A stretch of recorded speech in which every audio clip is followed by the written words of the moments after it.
নমস্কার বন্ধুরা, তোমরা সবাই কেমন আছো? আশা করি ভালো আছো, আমিও ভালো আছি। আজকে বাড়ির উপরে মাছওয়ালা মাছ নিয়ে এসেছিলো, তো এই চুনো মাছগুলো দেখে আমার বাড়ির লোক চুনো মাছগুলো নিয়ে নিল।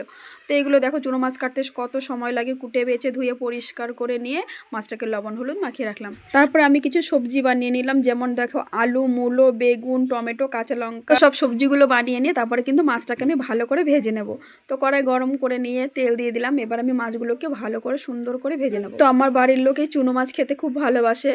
তো বাড়িতে থাকলেই আমাকে চুনো মাছ মাঝে মাঝেই রান্না করতে হয়। বাজারে গেলেও চুনো মাছ নিয়ে আসে, আবার বাড়ির উপরে যদি মাছওয়ালা চুনো মাছ নিয়ে আসে তাও কিন্তু চুনো মাছ নিয়ে নেয়। তো মাছগুলোকে আমি ভালো করে কড়া করে ভেজে নিলাম। তো এবার মাছগুলোকে আমি তুলে রাখবো। তারপর আমি ওই কড়াইতে একটু তেল দিয়ে জিরে, শুকনো লঙ্কা ফোড়ন দিয়ে কিন্তু সবজিগুলোকে আমি আবার দিয়ে দেবো। তো সবজিগুলোকে দেখো আমি দিয়ে দিলাম। টমেটোটা কিন্তু আমি একটু পরে দেবো।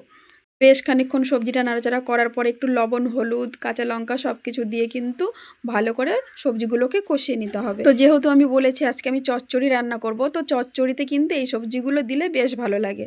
তো অনেকে পেঁয়াজ দেয়, আমি আজকে পেঁয়াজ দিচ্ছি না। তো সবজিটা আমার কষানো হয়ে গেছে। তো আমি এখানে সামান্য পরিমাণে জল দিয়ে দিলাম সবজিটাকে সিদ্ধ হওয়ার জন্য। তারপর মাছগুলোকে দিয়ে আমি ঢাকা দিয়ে দিলাম। দেখো জলটা কিন্তু প্রায় শুকিয়ে গেছে। এইবার কিন্তু আমি দেবো জিরের গুঁড়ো, জিরেটা আমি ভেজে রেখেছিলাম সেই জিরের গুঁড়ো। এটা দিয়ে আমি আর একবার ঢেকে দিই। তো আমার চচ্চড়িটা দেখো রেডি হয়ে গেছে। জল কিন্তু একটু নেই, দেখো আমি কড়াইটাকে কিন্তু ঘুরিয়ে দেখালাম। তো আজকের ভিডিওটা এই পর্যন্ত, সবাই ভালো থাকো।